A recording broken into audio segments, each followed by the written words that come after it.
Hello everyone. তো দুর্গাপুজোয় ৫-৬ দিন এত পরিমাণে এনজয় করেছি আর বাইরের খাবার খেয়েছি যে ভিডিও ক্লিপ নিতে পারিনি। তো চলে এলাম নবমীর দিনের লাঞ্চের মেনু নিয়ে। ছিল গরম ধোয়া ওঠা ভাত, চিকেন কষা যেটা দিদি বানিয়েছিল, আর ছিল লাল লাল ঝাল ঝাল আলু দিয়ে মাটনের ঝোল।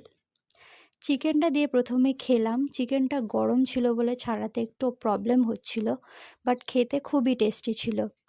এরপর ছিল আজকে শো স্টপার মাটন কষা। এই যে আলুটা ছিল সুসিদ্ধ, আর মাটনের নাল্লির পিসটা দেখো, একদম নরম তুলতুলে মাংস, সাথে একটু আলু আর একটু মাংসের ঝোল, স্যালাড দিয়ে খেলাম।